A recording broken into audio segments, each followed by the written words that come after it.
Welcome to Knit Locally. Today we're going to talk about the heel flap on the Rose City Rollers pattern on our 9-inch circulars. Okay, so let's talk about how to do a heel flap when we are knitting in the round. And what my goal is to actually do it all on these needles and to not use another double point or anything like that, which you can do. So the first thing I want to do is I want to treat, right now we haven't worried about what is the first needle, second needle, third needle, fourth needle. It hasn't mattered. The cuff is the same front and back. But what I'm going to do is I'm going to actually refer to my pattern. And for the 64 stitches I've cast on, it says the first needle is actually 16. And so we're going to knit 16 because that's going to be our first needle here.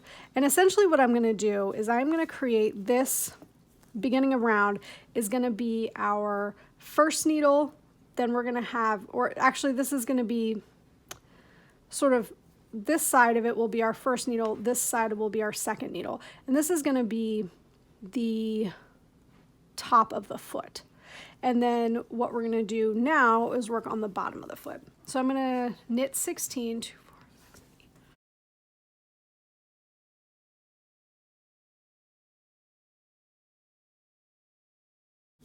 So what I'm going to do is I'm actually going to just put a little stitch marker simply because it will help me without having to count so much. So what I'm going to do is I'm going to refer to the pattern, and the pattern says right now across needles 3 and 4, which are essentially going to be the next 32 stitches, I am going to slip 1, knit 1. So I'm going to start off slip 1, knit 1, and I'm going to slip 1, knit 1 across the next 32 stitches. Now what you can do to make this easy is you can count 32 and mark it off, or you can just count as you go or get a little ways and count. And what we're doing is we're slipping as if to purl. So I'm slipping as if to purl and then knitting. I am not slipping as if to knit because that would twist my stitches. So I'm slipping as if to purl and knitting, slipping as if to purl and knitting. Okay, across 32 stitches here. Yeah, just very tightly wound here. Okay, so let me count.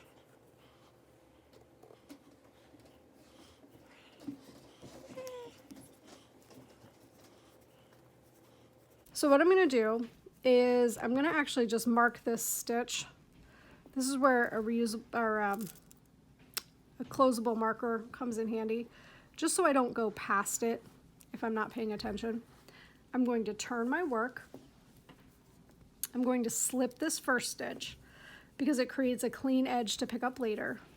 And then I'm actually just going to purl across. And this becomes a bit easier the more you go. What I will do. Okay, so you just have to fiddle with your stitches a little bit. There's a lot of advantages to a 9-inch circular, even if it looks pretty fiddly. It allows, if you're doing lace or cables, color work for really even tension. Okay, so what I'm doing is purling across. And then I'm just going to continue to work those 32 stitches while I leave my other stitches. I believe our cat is going to say hello to us. She's an unintended recipient of our video here.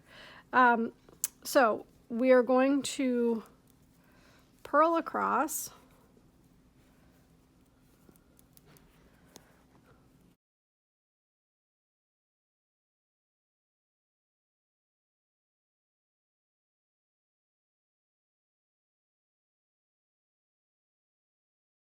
Okay, and when I get to my stitch marker here, I am going to stop.